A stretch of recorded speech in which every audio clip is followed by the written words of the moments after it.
Olá, muito bom dia. E nesse domingo o Diálogo Franco traz mais uma personalidade aqui da nossa região, prata da casa, que é o Rogério Dionísio, que atua como ator no filme Jean Charles. Bom dia, um grande prazer te receber, Rogério. Bom dia, Carlos Marcondes. É um prazer recebê-lo aqui. Quase que você falou Carlos Francisco, é que o Mário, que é nosso amigo, exatamente, fala Carlos Francisco, mas está Carlos... certo.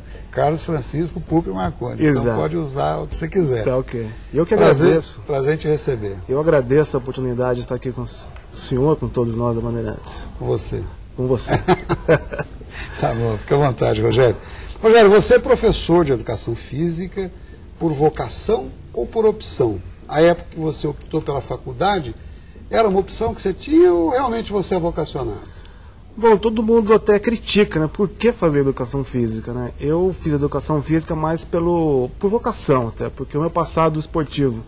Eu fiz judô, joguei basquete no tênis clube durante 10 anos. Tênis clube de São José dos Campos. De São José dos Campos, junto até com o Eduardo Cury, o prefeito da nossa cidade. E foi por vocação, por gostar, querer estar sempre inteirado no esportes, querer poder um dia passar para alguém o que eu aprendi. E foi por vocação, realmente, não por opção. O seu desejo de ser locutor esportivo ainda permanece? Permanece, eu tenho esse sonho, essa vontade, esse objetivo até de ser, não um locutor, mas ser um comentarista desportivo. Quem sabe você vai conseguir com facilidade. Quem podia imaginar, você mesmo não poderia imaginar, que um dia fosse ator num filme internacional. Exatamente. Nós vamos ultrapassar fronteiras aí, né? Sim, para Inglaterra, Estados Unidos, onde há imigrantes brasileiros, acredito que esse filme vai abrir portas, né? Beleza. Rogério, em 2001, vamos falar disso um pouquinho, você deixou o Brasil e foi para os Estados Unidos, correto? Correto. Consta que na bagagem você levou apenas o sonho de ganhar a vida lá fora. Como é que foi essa experiência? Bom, todo mundo, acho que eu sempre gostei de viajar, desde que eu era moleque, eu sempre procurei me inteirar em história, em geografia. Eu sempre tive em mente, um dia eu tenho que morar no exterior. Eu sempre falava com meus pais, eu só saio de São José dos Campos, ou aqui da nossa região, para morar nos Estados Unidos ou em outro país.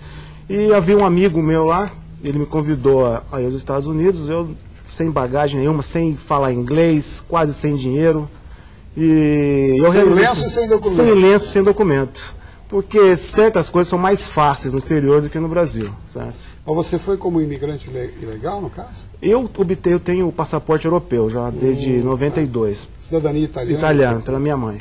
E para entrar nos Estados Unidos, quem tem esse passaporte não necessita visto, mas não quer dizer que você possa ficar vivendo legalmente. Certo. Você obtém um visto de 3 meses. Após esses 3 meses, você se torna ilegal nos Estados Unidos. Né? 3 meses seu foram 4 anos? Foram 4 anos, exato.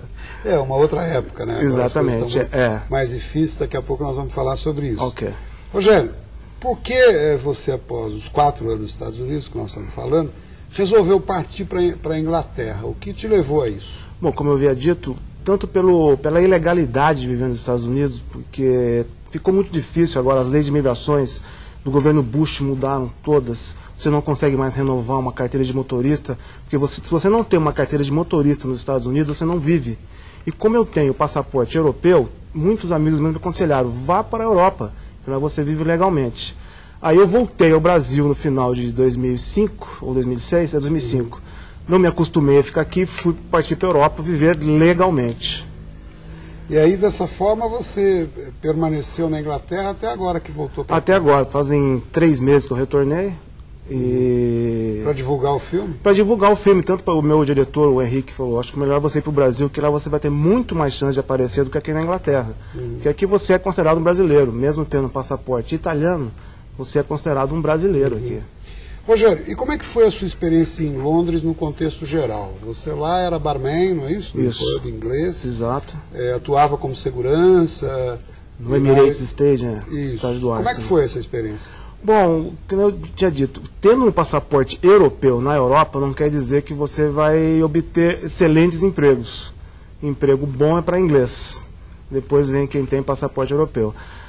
A gente pode dizer que emprego bom é para inglês ver. Exatamente, para inglês ver, não para brasileiro. Porque você tendo passaporte italiano, você é considerado um brasileiro ainda. Então, foi ótima experiência porque você obtém seus direitos, tem plano de saúde.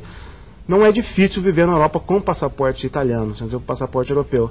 Mas não quer dizer que foi muito fácil, porque na Europa, em Londres principalmente, é uma cidade pequena. E tudo é muito caro. Tudo é muito caro na Europa. O custo de vida é altíssimo. O custo de vida é altíssimo. O primeiro é Tóquio, se não me engano, o segundo é Londres, onde brasileiros vivem em apartamentos, 4 ou 5 famílias em apartamentos de 2 banheiros, um banheiro até. Então isso é muito difícil, entendeu?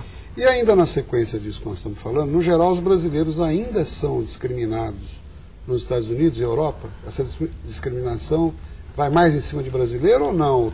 Não, em geral.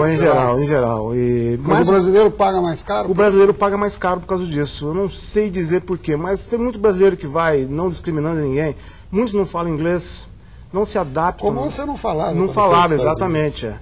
Não se adaptam ao ritmo de vida do inglês, que é totalmente diferente do nosso. É rígido? É rígido, não respeita certas leis de trânsito, por exemplo, não respeitam certas leis de imigração até, você entendeu?